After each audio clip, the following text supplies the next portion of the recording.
Hi, it's Tim Hagen from Progress Coaching, and welcome to another episode for the Coaching Conversations podcast.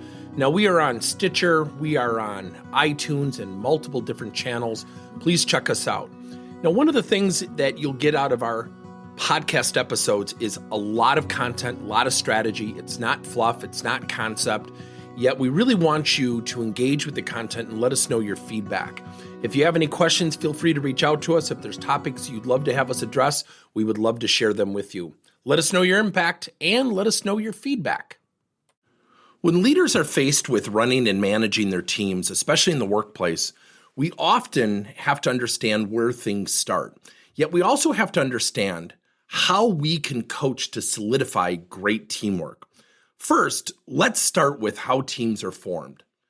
Let's say you're a manager at your company, and they typically will, for lack of a better description, inherit talent.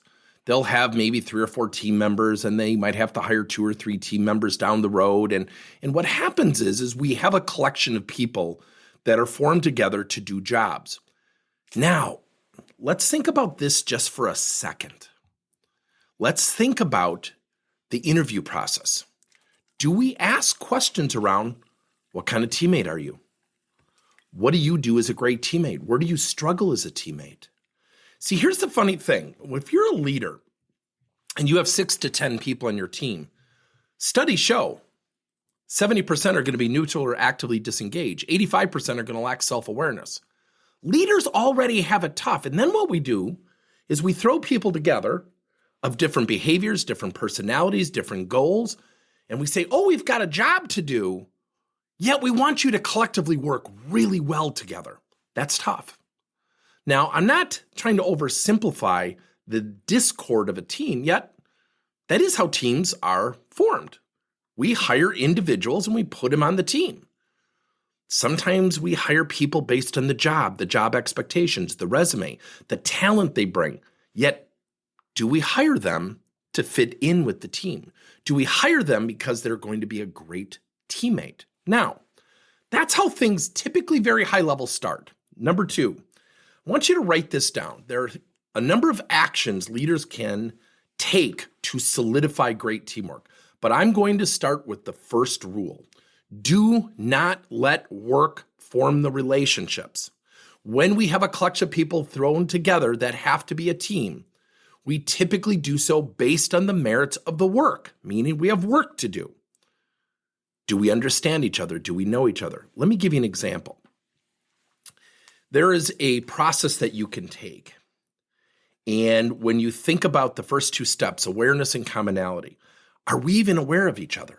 We typically do the onboarding, sit with Bob today, Julie, and learn the job. But are we aware of her goals, her hobbies? Does she have a family? We just tend to let that kind of work itself out, right?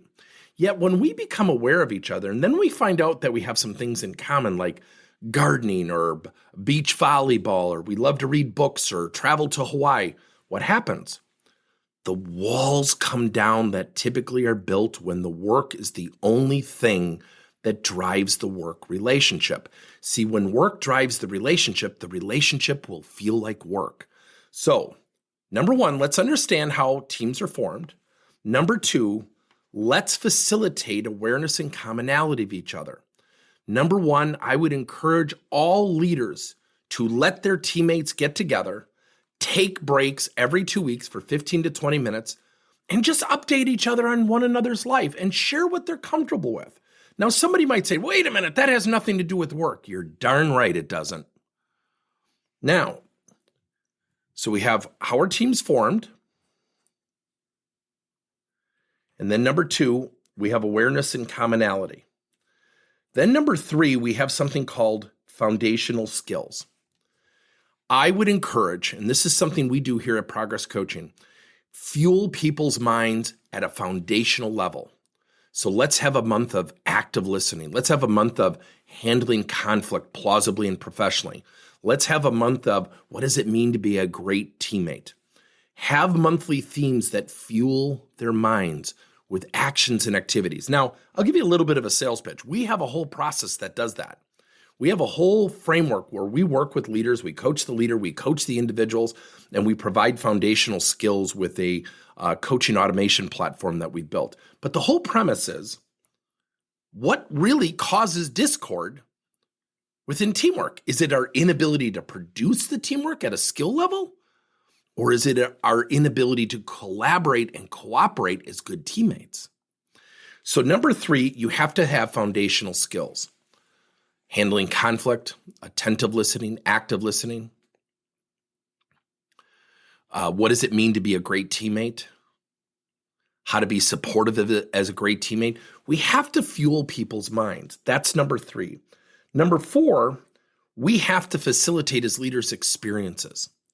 And we have to use something called framing. And I'll give you one of the greatest lessons that we teach. At a staff meeting, leaders should sit down and say, Joanne, what did Bill do really well on that project that assisted you? Joanne says something nice. Bill now hears what Joanne says. Guess what happens? It's tough to be negative. It's tough to say, yeah, but he was late on this one project. Now, we know that those things will exist.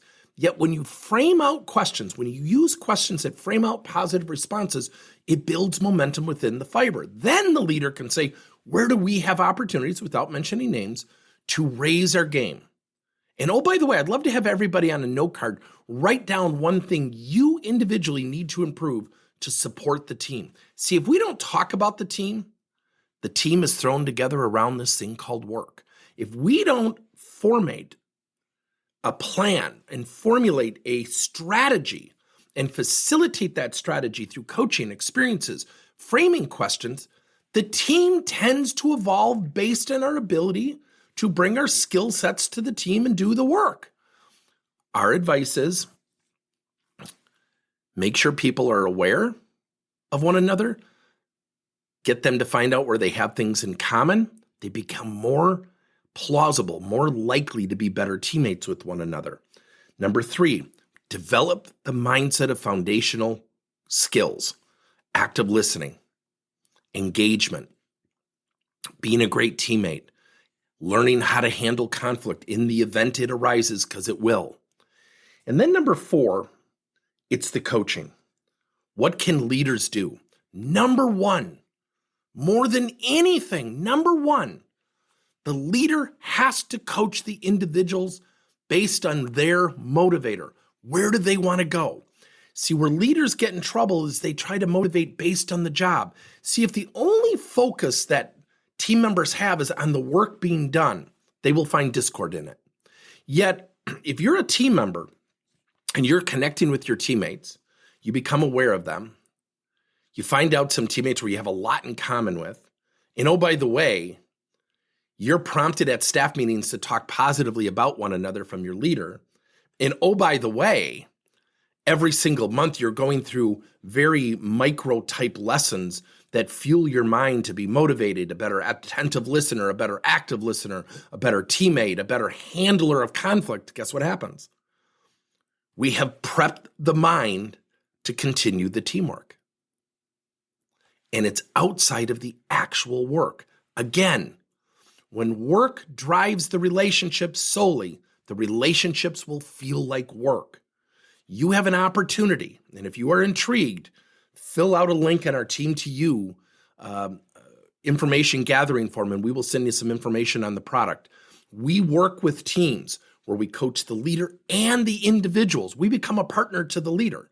So if you're a leader, if you're a L&D or human resource professional who has some leaders that need some assistance, this is exactly what this program's about. But again, I go back. We are thrown together based on our resumes, on our individual talents. Number 2, where there's awareness and commonality, there's less defensiveness, there's less conflict. Number 3, when we fuel the minds of foundational skills, guess what happens? We become better prepped to handle challenging things when the work arises or within the work. And then number 4, coaching. Now, this isn't the only thing leaders should coach to, yet coaching individuals to where they want to go. Motivation increases when you have highly motivated employees based on their feeling they're progressing towards an individual specific goal. They become easier to work with. So bring the greatest team you can. Bring the greatest team you can to the front. Bring the greatest team you can to the surface. And it's not solely dependent on doing the work. Good luck. Thank you for listening to another episode of Coaching Conversations by Tim Hagen and Progress Coaching. Now, our company is always coming out with new and innovative solutions to help leaders coach their employees. And recently, we just created a new service called Coach to You, where leaders can pick and choose topics and assign 7 to 21-day programs for employees to learn and, more importantly, apply actions and then reflect and share what they're going to do going forward as a result of the learning. It's called Coach to You. We're literally bringing coaching to your employees. If you're intrigued, we'll have a link in each one of our episodes where you can get more information. And again, thank you so much for listening to another episode.